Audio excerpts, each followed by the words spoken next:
Eu dei um tema para essa mensagem que chama assim, o oculto que mata. Repete comigo, o oculto que mata. Glórias a Jesus. Abre a sua Bíblia, por favor, no livro de Josué, capítulo 7, versículo do 10 ao 26. Diz assim o texto: o Senhor Deus respondeu a Josué: levante-se, por que é que você está aí desse jeito, com a cara no chão? O povo de Israel pecou, eles quebraram a aliança que haviam feito comigo, a aliança que eu mandei que guardassem. Ficaram com algumas coisas que eu mandei que fossem destruídas. Eles roubaram essas coisas, mentiram por causa delas e as colocaram no meio da bagagem deles. É por isso que os israelitas não podem enfrentar o inimigo. Fogem dele, porque agora eles mesmos estão condenados à destruição. Se vocês não destruírem o que roubaram, eu não continuarei com vocês. Se vocês não devolverem, não destruírem o que roubaram, eu não continuarei com vocês. 13. Levante-se e vá santificar o povo. Diga que se purifiquem para amanhã, porque eu, o Senhor, o Deus de Israel, digo isto: israelitas, vocês estão guardando alguma coisa que eu mandei destruir. Enquanto não se livrarem delas, vocês não poderão enfrentar os inimigos. Amanhã vocês se apresentarão tribo por tribo e haverá sorteio. A tribo que eu indicar virá à frente, grupo de famílias por grupo de famílias. Aí o grupo de famílias que eu indicar virá à frente, família por família. Finalmente a família que eu indicar virá à frente, homem por homem. Então aquele que o sorteio indicar, que ficou com essas coisas, será queimado, ele, a sua família e tudo que possui. O que esse homem fez foi terrível. Ele quebrou a aliança que o meu povo fez comigo.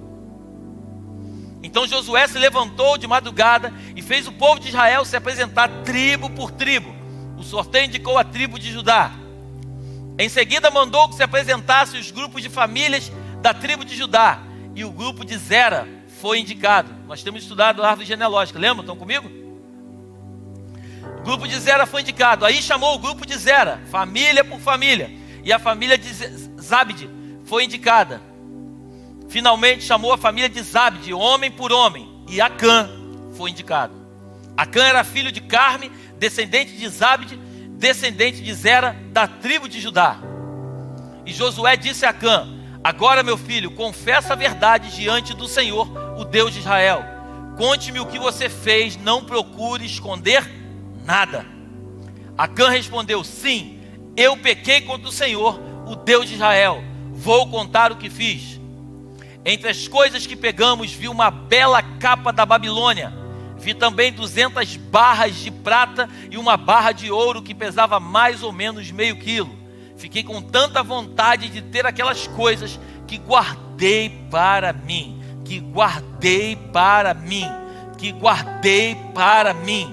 Estão escondidas, enterradas na minha barraca, e a prata está por baixo. Então Josué mandou que alguns homens fossem depressa até a barraca, e eles de fato acharam as coisas enterradas e a prata por baixo. Tiraram as coisas da barraca e levaram a Josué e a todos os israelitas, que puseram tudo na presença de Deus, o Senhor. Aí Josué e todo o povo de Israel pegaram Acã, a prata, a capa, a barra de ouro, os seus filhos e filhas, os seus bois, jumentos, ovelhas, a sua barraca e tudo o que tinha, e os levaram para o vale da desgraça.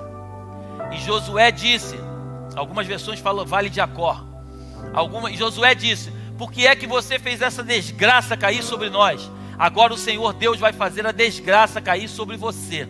Em seguida o povo todo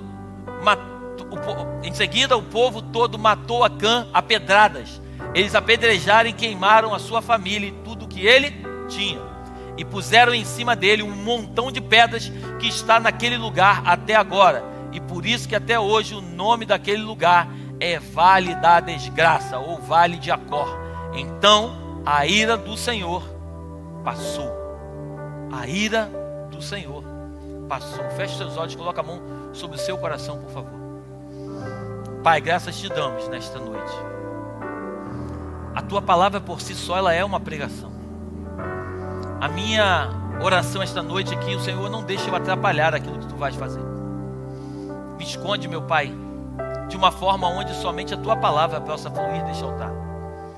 Não deixa que nenhuma palavra que venha do meu pensamento ou da minha intenção de ajudar, mas que somente o Senhor seja visto aqui neste dia.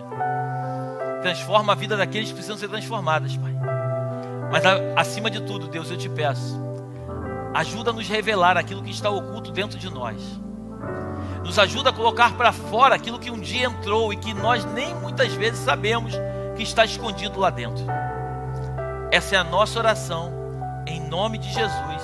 Amém e amém. Dê o melhor aplauso que você pode dar a Deus.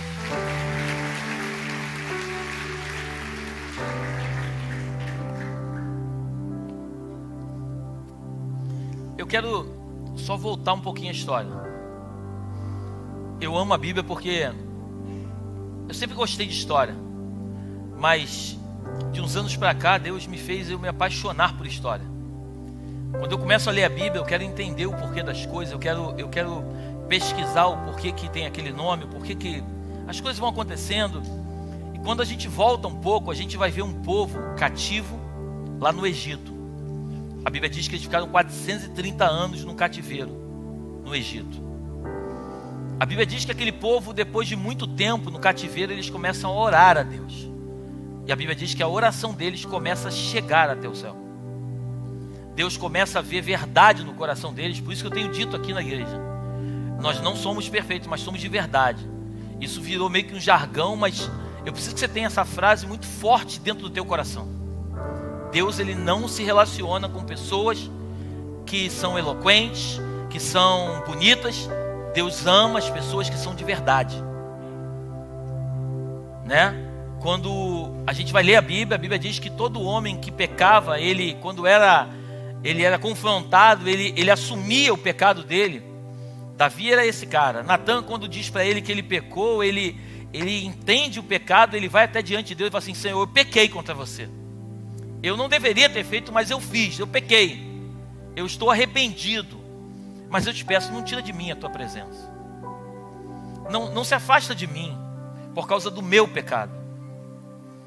Isso me chama muita atenção, porque o problema não é nós pecarmos, é nós nos acostumarmos com o pecado. O problema não é nós errarmos, é nós nos acostumarmos com o erro.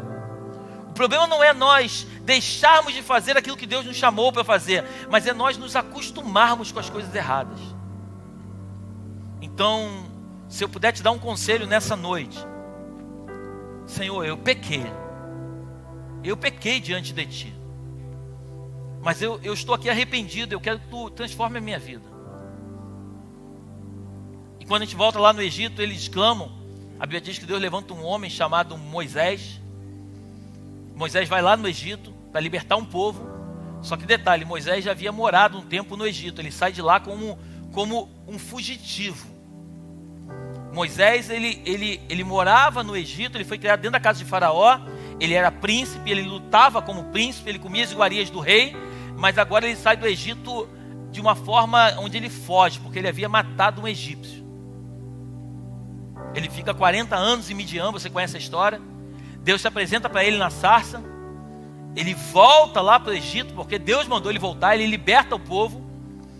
Quando ele liberta o povo, ele sai daquele jugo de escravidão, eles atravessam o Mar Vermelho, e atravessar o Mar Vermelho não é atravessaram porque atravessaram o Mar Vermelho porque Deus precisava batizar o povo. Então, como batizar 3 milhões de pessoas de uma vez? Só passando no meio do mar. Você está comigo aí?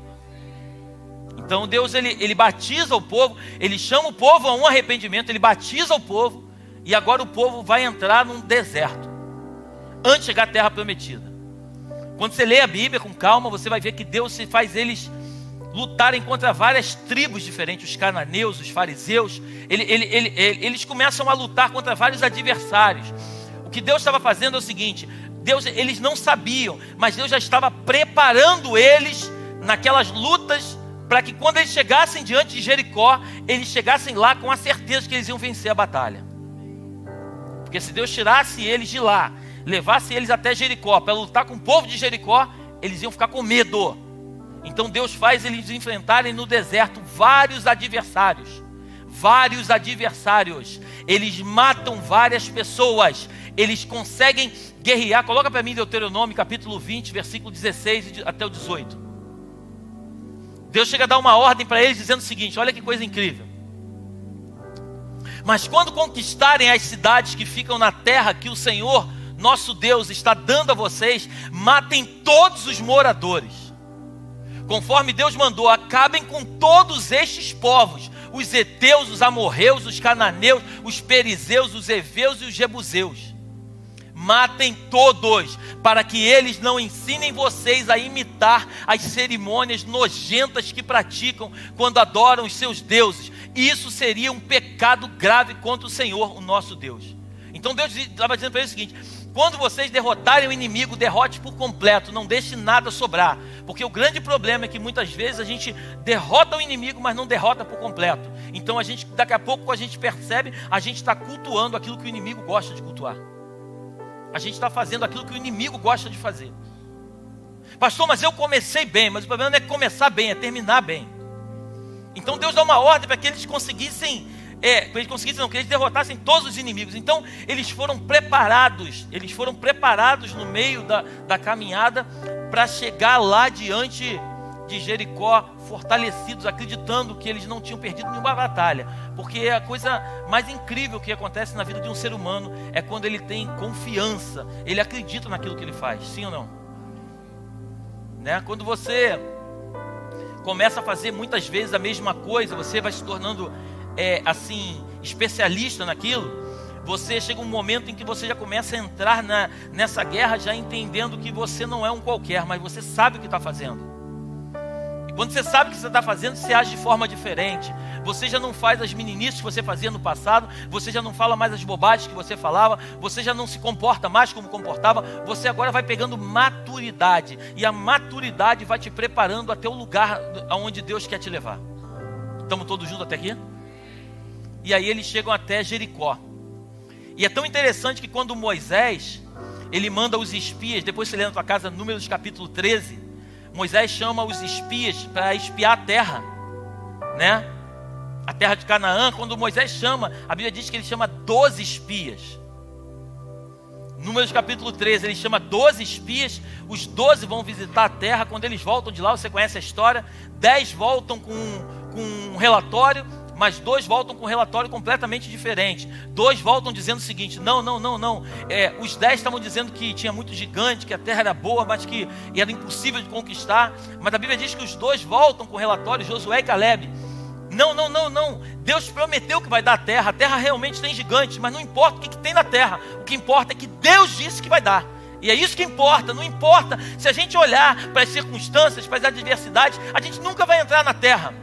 Se nós olharmos para a dificuldade e alcançar esse dinheiro, a gente nunca vai entrar na terra. Mas eu não vou olhar para a terra, eu não vou olhar por quanto precisa. Eu vou olhar para o Deus que prometeu que vai dar. Você está comigo aí? Então eles voltam os 2 com um relatório completamente diferente. E aí eles tomam posse da terra, você conhece a história. Eles vão lá diante de Jericó, né? Aí eles, quando voltam com o relatório, Moisés, depois mais à frente, coloca Josué no lugar dele. Moisés morre, Josué assume, né, a situação toda, o controle de tudo. Mas agora é interessante que agora Josué não manda mais 12. Josué só manda 2. Porque Josué aprendeu que não é a quantidade, mas é a qualidade como se faz. Josué entendeu que não adianta mandar muita gente para uma missão que não tem o coração que ele tem. Então Josué precisava mandar pessoas que pensassem como ele pensava. Josué enviou pessoas que acreditassem em Deus como ele acreditava. E aqui eu quero abrir um parênteses. Nós precisamos entender e andar com pessoas que creem da mesma forma que nós cremos. Nós não podemos nos relacionar com pessoas, podemos até falar, mas não podemos andar com pessoas que não compartilham da mesma fé. Nós não podemos andar com pessoas que pensam completamente diferente da gente. O livro do profeta Amós diz: poderão 2 andar juntos se não houver acordo? Não tem como andar junto. Não existe possibilidade de andar junto. Então agora ele manda 2 pessoas, 2 espias. Eles chegam até lá, Jericó, e a Bíblia diz, você conhece a história, que uma prostituta chamada Raabe. Repete comigo, Raabe. Raabe, ela era uma prostituta. Raabe, ela recebe os 2 espias, ela esconde os espias na casa dela.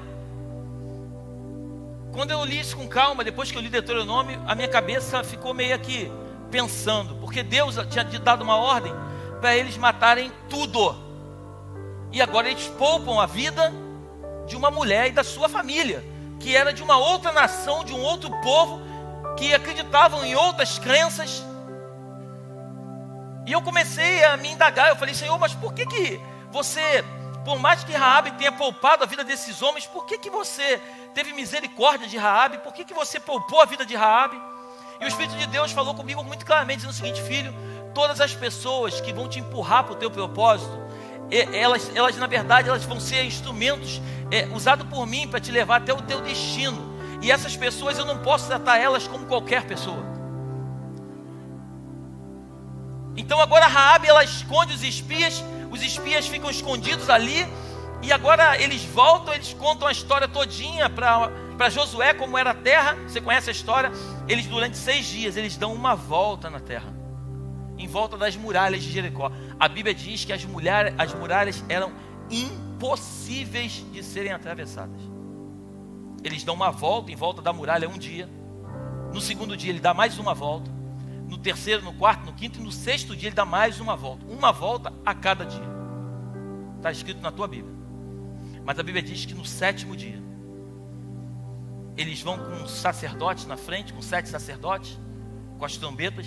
Eles dão 7 voltas em volta da muralha. Eles tocam a trombeta. A Bíblia diz que as muralhas caem, elas são derrubadas. Deus dá uma ordem para que aonde eles estivessem parados, que eles invadissem no lugar onde eles estivessem. Então estava aqui em volta da muralha, todo mundo cercando. Quando a muralha caísse, eles entravam no lugar onde eles estavam, cada um deles. Você conhece a história? Eles tomam posse de Jericó, matam todo mundo, porque Deus havia dado uma ordem. Eles matam todo mundo, e um homem chamado Acã, ele resolve roubar uma capa babilônica, 200 barras de prata e uma barra de ouro, porque ele achou bom, ele achou aquilo bacana aos seus olhos. Perceba que um homem, no meio de um processo todo, ele conseguiu interromper aquilo que Deus estava fazendo. Por isso que tem um ditado também que diz que uma laranja podre, ela contamina tudo. Não é isso? Então Acã, ele resolve pegar aquela capa babilônica, e agora eles, depois que derrotaram, perceba uma coisa, eles já tinham derrotado vários povos, eles estavam sendo falados por todas as tribos, por todos os povos. Agora eles chegam diante de Jericó, eles conseguem derrubar as muralhas de Jericó, eles tomam posse da cidade, eles tomam posse de Canaã. Agora que eles estão dentro, tomando posse de Canaã, eles vão agora passar para um outro lugar chamado, um povinho chamado Ai. Um povinho bem pequenininho. Aí Josué manda de novo os espias lá. Eles fazem a mesma coisa, só que dessa vez quando eles voltam dizendo o seguinte: Josué, não precisa mandar muita gente. O povo lá é bem pequenininho. Se nós mandarmos 2.000, 3.000 homens, já é o suficiente para destruir o povo. Eles vão lá, o texto diz que eles tomam uma surra. Muitos homens de Israel morrem naquela batalha. Eles voltam de lá, correndo. Josué se joga no chão. Você chegou nesse texto aí, Josué se joga no chão. Ele rasga a sua roupa, ele se joga no chão. E ele fala: Deus, por que você fez isso? Agora todos os povos da terra vão saber a vergonha que nós passamos, e eles não vão mais nos respeitar. Os povos da terra agora não vão mais temer aquilo que o Senhor começou a fazer no nosso meio. E aí Deus, a primeira coisa que Deus fala para ele é uma coisa que me chama muita atenção: ei Josué, levanta. Coloca para mim Ezequiel capítulo 2, versículo 1 e 2. Levanta, Josué. Eu não falo com um homem caído. Quando vi, caí e encostei o rosto no chão. Então ouvi uma voz que dizia: homem mortal, fique de pé, eu quero falar com você. Enquanto a voz falava, o Espírito de Deus entrou em mim e me fez ficar em pé. E eu ouvi a voz dizer. Que Deus está dizendo o seguinte: ei Ezequiel, eu só vou falar com você quando você ficar de pé, porque eu não falo com um homem caído. Eu quero liberar uma palavra para você essa noite. Não sei em que cenário da sua vida você se encontra, mas eu te peço em nome de Jesus, fica de pé, porque Deus não fala com um homem caído. Pode estar vivendo um caos na tua vida, fica de pé, porque Deus gosta de falar com pessoas de pé, pessoas que se levantem e assumem a sua responsabilidade diante daquilo que Deus vai fazer. Josué fica de pé e Deus começa: Josué, tem pecado no meio do povo. Josué, o povo perdeu a batalha, não foi porque o povo é fraco, não foi porque eu não estou com o povo, é porque o povo quebrou. Olha o que Deus fala: Josué, o povo quebrou a aliança que eles têm comigo. Eles fizeram uma aliança comigo e eles quebraram essa aliança. E se eles quebraram essa aliança, eu não tenho mais parte com eles. Aí ele começa: mas eu vou te revelar quem é, Josué. Separa primeiro as tribos. Eu vou dizer qual é a tribo de Judá. Separa as famílias, separa depois os membros, e no final eu vou dizer quem é. Aí você leu comigo lá, era Acã. A Bíblia diz que Acã foi morto no Vale da Desgraça, no Vale de Jacó. Mataram ele a pedrada. E ali eles voltam à batalha contra o povo de Ai. Eles derrotam o povo de Ai e saem vencedores. Eu estava preparando essa mensagem e o Senhor falava muito ao meu coração, porque perceba o seguinte: tem pessoas que às vezes elas não vão para a igreja, porque elas falam assim: não, eu não vou para a igreja porque na igreja tem muita pessoa hipócrita. Sim ou não? Você já ouviu falar isso? Eu já ouvi. Tem muita pessoa hipócrita. Mas é interessante que quando a gente vai para a academia, a gente vê alguns gordinhos lá, né? Mas a gente vai assim mesmo, não vai? Vai ou não? Vai. Por que a gente não pensa: eu não vou para a academia não, porque lá tem gordinho. Lá não só tem cara forte. Lá tem gordinho. Mas por que lá tem gordinho? Porque os gordinhos estão passando por um processo para se tornarem fortes. Na igreja tem algumas pessoas hipócritas, mas essas pessoas, a grande maioria delas, estão passando por um processo para não se tornarem mais hipócritas. Porque o grande problema não é ser hipócrita, é continuar sendo hipócrita. Quando você é hipócrita e você não conhece o Senhor, é razoável o Senhor ter misericórdia de mim e de você e tratar as nossas emoções para fazer com que a gente chegue até um lugar, um destino onde Ele tem para nós. Mas o que não pode é eu chegar num ambiente como hipócrita e continuar nesse mesmo ambiente, onde a glória de Deus se manifesta, e continuar da mesma forma que eu cheguei. Por isso a palavra de Deus diz: vinde a mim como estás, mas não permaneça como chegou. Tem que haver uma transformação, e essa transformação, ela precisa acontecer de dentro para fora. Essa transformação, ela tem que acontecer de uma forma onde nós venhamos a rasgar o nosso coração. Porque antigamente, quando o povo eles pecavam, a Bíblia diz que quando eles se arrependiam de alguma coisa, eles rasgavam as suas vestes. O que Josué estava fazendo é o seguinte: ele estava arrependido, ele rasgou as vestes. Mas hoje a Bíblia diz que não são mais as vestes que tem que ser rasgadas, mas sim o coração. Por isso hoje algumas pessoas sobem aqui, e eu também, sobe com calça rasgada, e a gente não tem que se preocupar se a calça está rasgada, porque o importante não é a calça rasgada, é o coração se está de fato rasgado. Porque de nada adianta uma calça perfeita, com o coração completamente destruído, endurecido, igual pedra. Nós somos muito visuais. Hoje em dia está um bafafá danado. Não, porque parede preta. No outro dia eu escutei um pregador falando: não, porque quem prega de tênis não pode pregar de tênis, tem que estar de sapato. Desde quando o meu tênis e o meu sapato definem quem eu sou? Desde quando o meu tênis e o meu sapato vão determinar quem é o meu Deus para a minha vida? As pessoas estão ficando loucas, elas não têm o que falar, acabam falando bobagem. A gente precisa entender que o que Deus está querendo fazer conosco da Belém é nos transicionar para um outro lugar. Para um outro, quando eu digo outro lugar, não só um lugar físico, mas principalmente um lugar no espírito.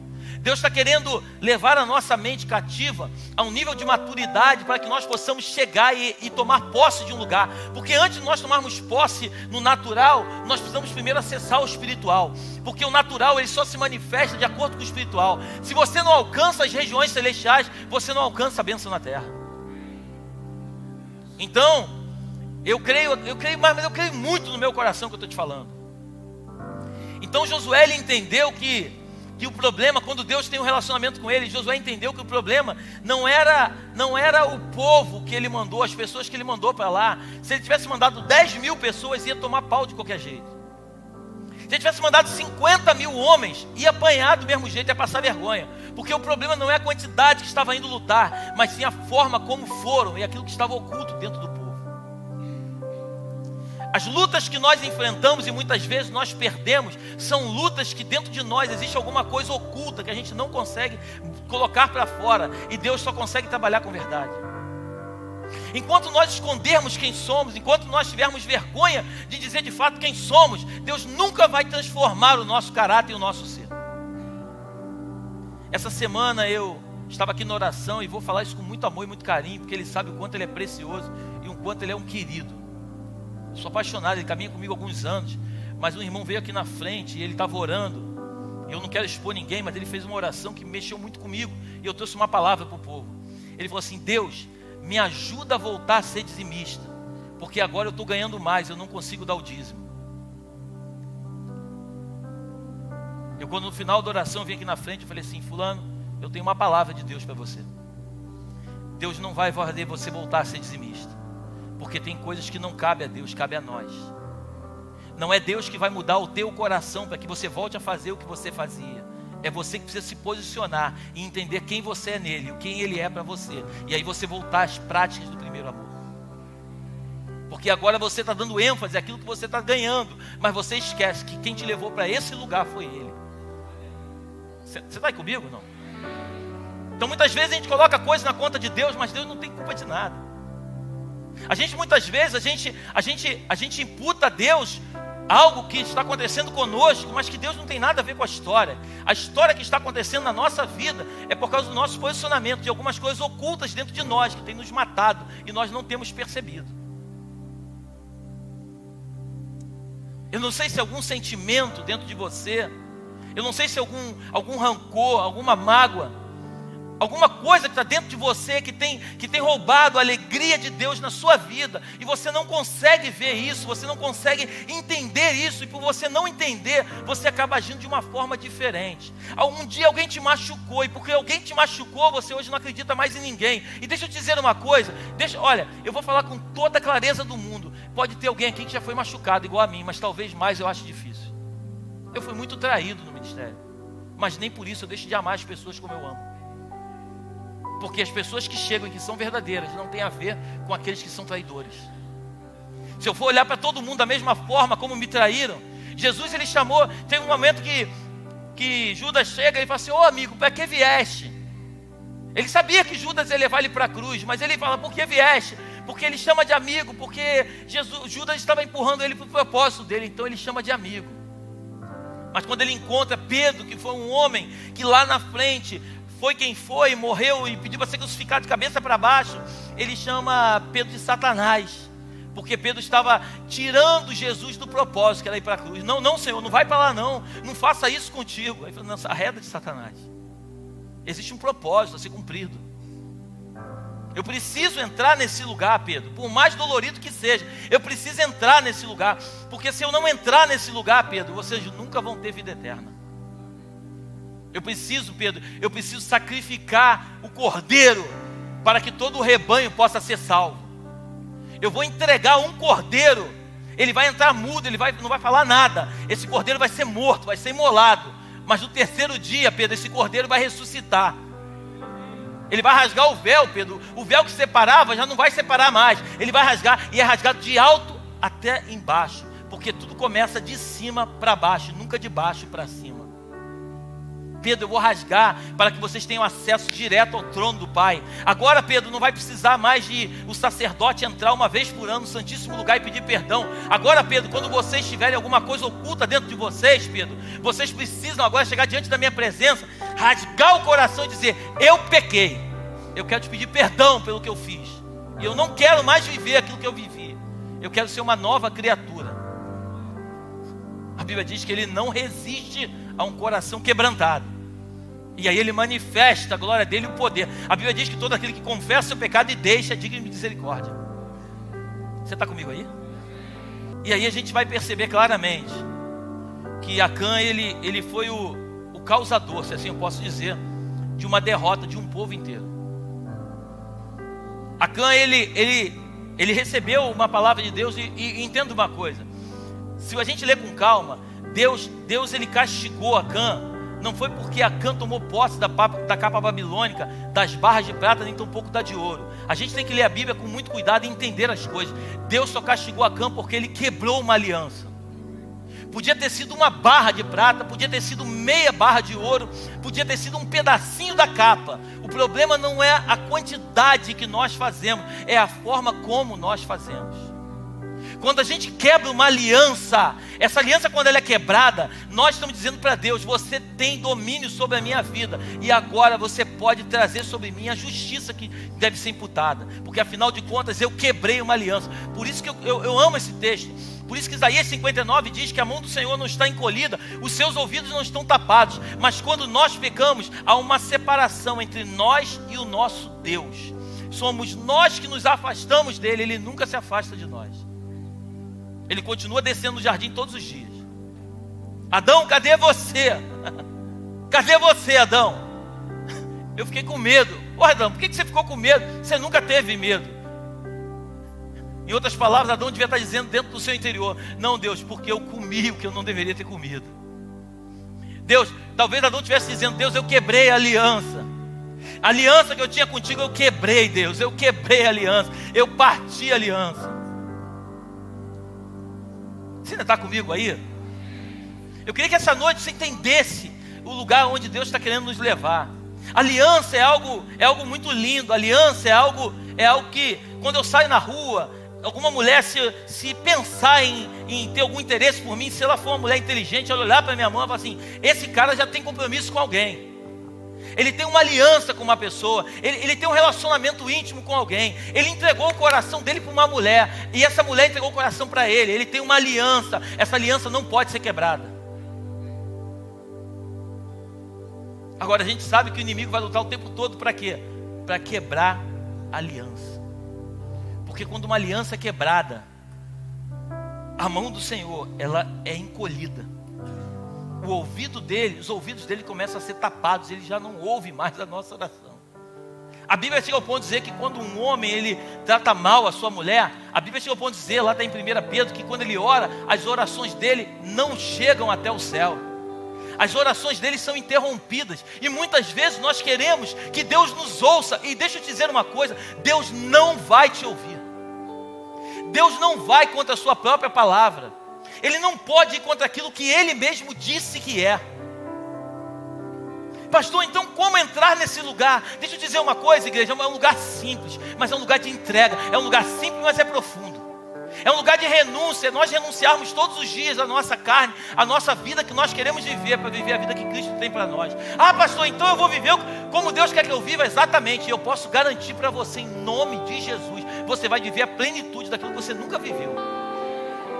Porque nós acreditamos que quando nós temos o controle, os nossos prazeres, as nossas vontades são melhores do que as vontades de Deus para a nossa vida. E não é. Eu não preciso me deitar com várias mulheres para ser feliz. Eu preciso me deitar com a mesma mulher várias vezes.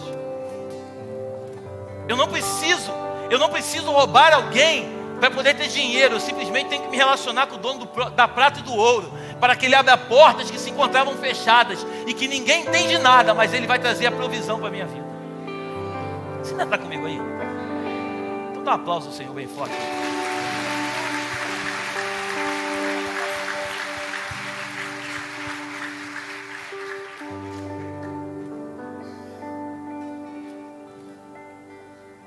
As muralhas de Jericó caíram. Eles tomaram posse da terra. Eles agora entram em Canaã. O pastor Reinaldo ama esse texto. Deus deu uma ordem para ele: olha, quando vocês entrarem em Canaã, vocês não se relacionem com feiticeiros. Vocês não se relacionem nos dias de hoje com cartomantes. Vocês não se relacionem com homens que praticam uma outra fé diferente da sua. Espírita, você não se envolve com isso. Entra na terra e continua tendo aliança comigo. Mas a Bíblia diz que eles entram na terra e eles quebram a aliança. Porque o homem é especialista em quebrar aliança. Porque a aliança, olha que coisa incrível. Você sabia que no passado não tinha cartório? Então como é que uma aliança era feita? Eles pegavam um animal, Por isso que Abraão, quando tu lê lá que Abraão fez isso, tu vai entender. Abraão pegou um animal, ele partiu no meio o animal. Ele ficou de um lado. Ele partiu o animal no meio, o sangue no meio. E a Bíblia diz que ele passava no meio do animal. E o Senhor, o fogo consumidor, passava no meio. A aliança era feita daquela forma. Eles estavam dizendo o seguinte: nós temos uma aliança de sangue. Nós não podemos quebrar a aliança. O animal era morto para representar a aliança. A aliança é algo muito, muito sério, é algo muito assim, importante da parte de Deus. A aliança é algo que nós não podemos quebrar. E Acã, o povo de Israel só viveu o que viveu porque Acã quebrou a aliança. Não foi porque Acã tomou ouro e prata para ele, capa. Não tem nada a ver com isso. Foi porque Acã quebrou a aliança. Quando quebra a aliança vem uma consequência. Toda aliança quebrada. Não precisa levantar a mão. Quantas pessoas você conhece que foram casadas durante muito tempo, mas um dia quebraram a aliança? Muitas delas se arrependeram do que fizeram, mas veio uma consequência sobre a vida.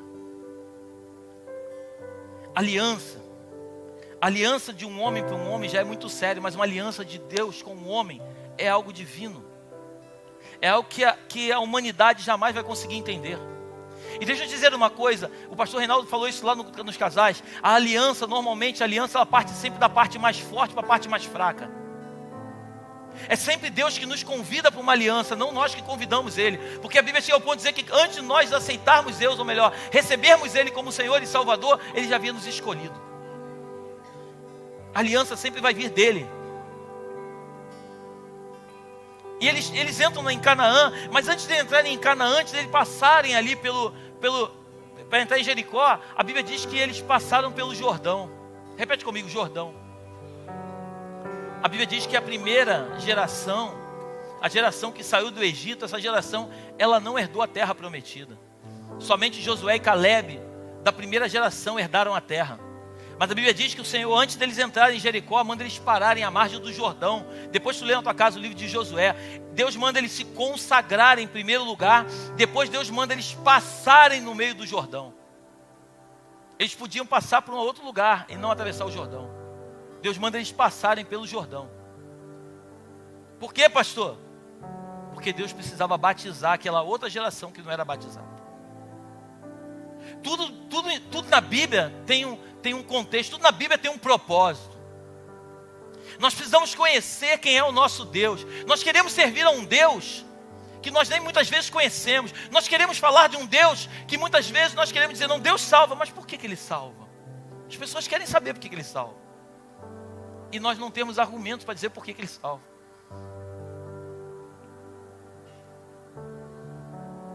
Eu tenho orado muito, para que eu e você possamos chegar nesse lugar que Deus quer nos levar.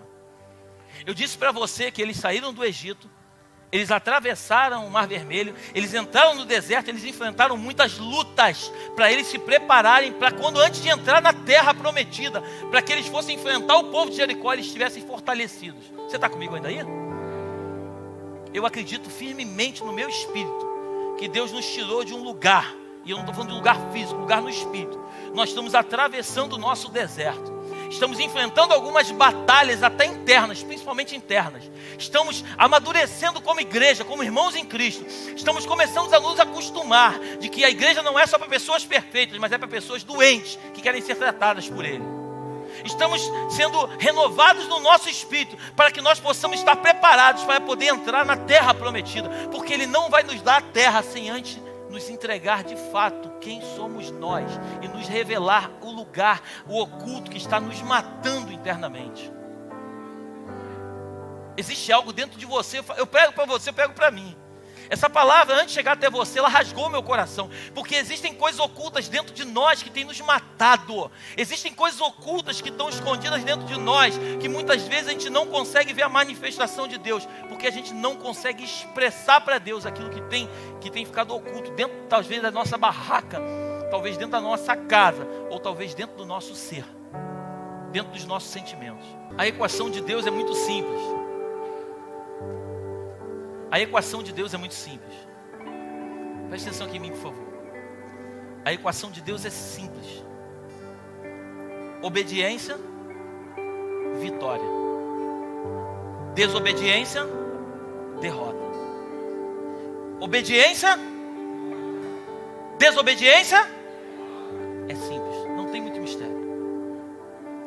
2 e 2 são 4. Se obedecermos e não quebrarmos a aliança, se obedecermos e não quebrarmos a aliança, se desobedecermos e quebrarmos a aliança, é simples.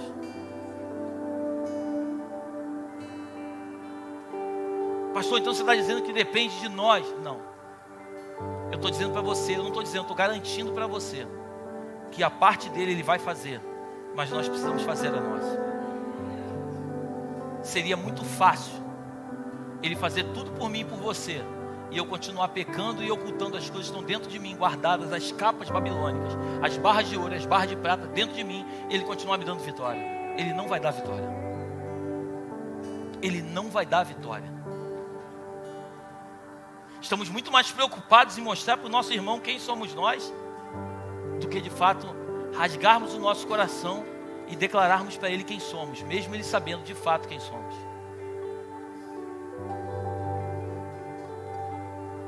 O meu desejo, igreja, é que eu e você possamos a cada dia rasgar as nossas vestes, rasgar o nosso coração e dizer para ele quem nós somos.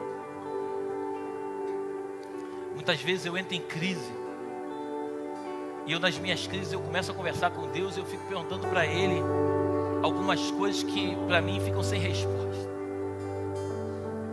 Muitas vezes eu quero entender as coisas e eu acabo não entendendo. Hoje eu conversava com a minha esposa. A gente passou por tanta luta no ministério, mas tanta luta para chegar até aqui. E hoje para mim é assim, é algo muito claro na minha mente. Porque se Deus não tivesse permitido que eu enfrentasse tantas lutas, eu hoje não conseguiria chegar ao lugar onde eu cheguei. E eu tenho aprendido com Deus que aquilo que eu não consigo mudar tem me mudado. Eu vou repetir. Muitas vezes tem coisas na minha vida que eu estou tentando mudar há anos, e eu percebo que não consegui mudar e não vou mudar, porque na verdade Deus não quer que essa coisa seja mudada, mas Deus quer me mudar. Tem um homem na minha vida que eu vou te falar um negócio. Pensa num cara abençoado que só sabe roubar a minha paz. A menina que trabalha comigo diz que ele é um instrumento de santificação do Senhor na minha vida. Eu não consigo mudar ele, mas ele tem me transformado. Porque antigamente eu metia a mão na espada e cortava a orelha. Hoje eu estou aprendendo a ser mais manso. Você está aí comigo? Glorifica o Senhor.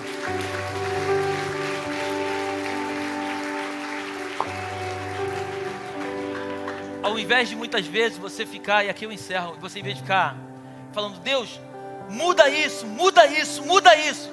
Há muitos anos, muda isso, Deus, eu não aguento mais, muda isso, muda isso, muda isso. Saiba que Deus não vai mudar isso.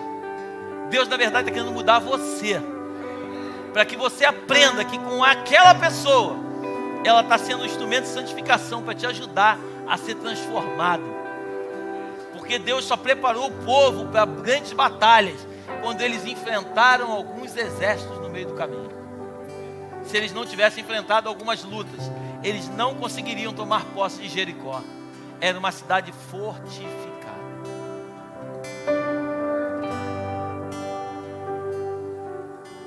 Deus tem algo para a gente. Deus tem algo para a gente, Belém. Como eu creio nisso. Eu tenho pedido a Deus, falei, Senhor, me mostra o que Tu tens para nós. Não nos deixe errar. Quando a gente olha para trás, muitas vezes, num lugarzinho lá pequenininho, com 2 pessoas pregando. Hoje a gente chega aqui na igreja, não tem lugar para sentar. Se a gente não tomar cuidado, a vaidade, a soberba, a prepotência, ela entra no nosso coração. Por isso eu tenho andado com homens de Deus, que cada vez mais me puxam e me trazem para o meu lugar. Por isso cada vez mais eu compartilho o meu coração com as pessoas que eu acredito, e elas falam: pô, cara, como é bom ouvir isso de você. Você precisa ter conselheiros de verdade. Você precisa ter pessoas fiéis do teu lado, para você rasgar o teu coração e confessar para eles as tuas mazelas. Tem dias que eu chego aqui na igreja, o pastor Luiz é meu amigo demais. De vez em quando eu chego aqui na igreja virado no giraia, ele sabe disso. Aí ele fala: calma, pastor. E eu amo quando ele fala: calma, pastor. Aí eu falo: amigo, vem tomar um café comigo. E eu gosto de ouvir ele, porque eu vou me acalmando. Porque o pastor não é perfeito. De vez em quando também tem alguns probleminhas que roubam a paz dele. Mas nós precisamos ser de verdade. Feche seus olhos, por favor. Oh Deus, como nós chamamos, Senhor. Tu és a pessoa mais importante na nossa vida. Eu falo isso por mim e pelos meus irmãos, porque eu sei que eles são apaixonados por Ti. Nos leva a esse lugar, Deus, que o Senhor tem para nós. Com o povo de Israel, Senhor, o Senhor tinha Jericó. Com o povo de Israel, Senhor, eles enfrentaram várias lutas, Pai. Muitas delas, Deus, eles pareciam que iam ser destruídos, como no caso dos amalequitas, Pai. Quando os braços de Moisés caíam, os amalequitas prevaleciam. Quando Arão e Ur levantavam os braços de Moisés, a tua palavra diz que o povo de Israel prevalecia. Foram batalhas intensas, Deus. Batalhas difíceis daquele povo, Deus, para que eles estivessem preparados, Deus, para enfrentar aquelas muralhas e aquele povo de Jericó. O Senhor tem levantado um povo no meio de um povo, Pai. Um povo que eu sei que o Senhor quer nos capacitar e nos preparar para algo maior, Deus. Trata o nosso coração, Deus. Trata a nossa presunção, Deus, a nossa soberba, a nossa vaidade. Nos ajuda, Deus, a entrar neste lugar em Ti, Pai, de humildade. Aprendei de mim, o Senhor disse: aprendei de mim, que sou manso e humilde de coração. Ah, Deus. Oh, Jesus. O Senhor é o Filho do homem. O Senhor tem todo o poder nas mãos. O Senhor, quando andou pelas ruas de Jerusalém, o Senhor podia fazer qualquer coisa. O Senhor fez o cego enxergar, fez o paralítico andar, fez o surdo ouvir, Deus, fez o mudo falar. O Senhor poderia muito bem, tinha autoridade para isso. Ei, me escuta que eu sou o cara. Mas não, tu disse que tu eras humilde, Pai. Tu eras manso, Deus.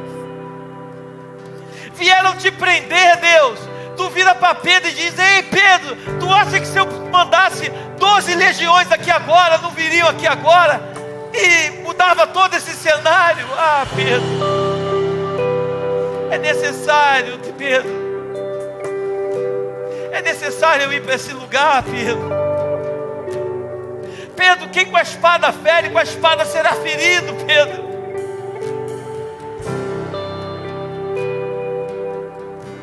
Queremos ser uma igreja relevante, Senhor. Não uma igreja relevante na beleza, não uma igreja relevante no tamanho, mas queremos ser uma igreja, Pai, a verdadeira igreja que o Senhor espera na terra, Deus. Nos ajuda a entrar nesse lugar, Deus. Ah, Deus, nos ajuda, Senhor. Como nós queremos te agradar, Deus. Como nós queremos viver a tua plenitude, Senhor. Nos leva a esse lugar secreto, Deus. Tira as escamas dos nossos olhos. Tira a trave dos nossos olhos, Deus. Tira, Deus. Tira os tapões dos nossos ouvidos, Deus.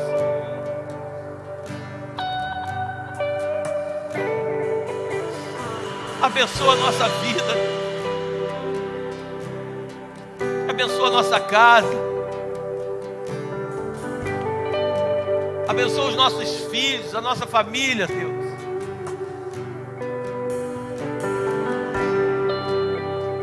Hoje eu entendo tanto, muito mais do que ontem, Pai.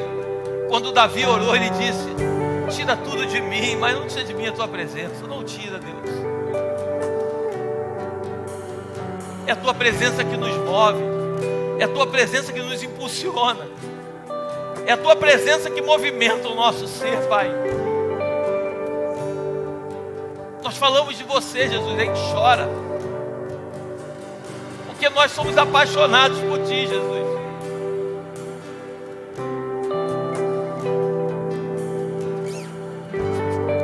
Fala conosco, meu Deus, durante a semana, no decorrer desses dias.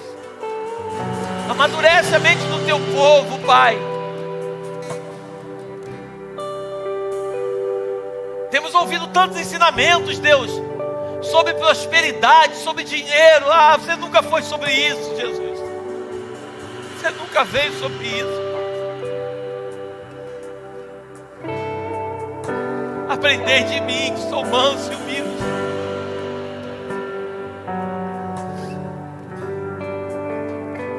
A prosperidade é uma consequência de quem anda contigo, Jesus.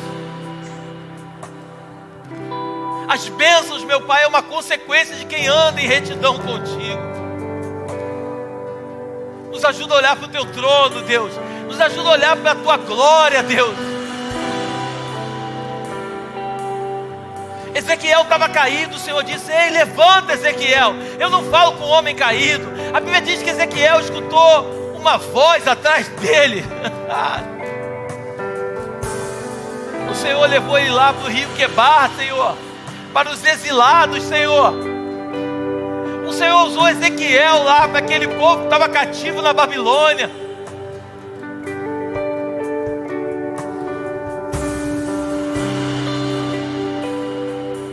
Nos ajuda, Deus.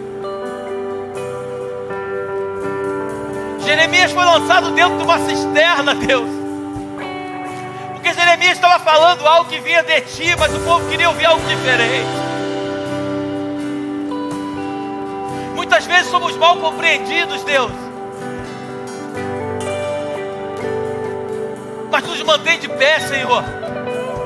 Fortalece os nossos pés, firma, Senhor, a tua verdade dentro de nós, Senhor.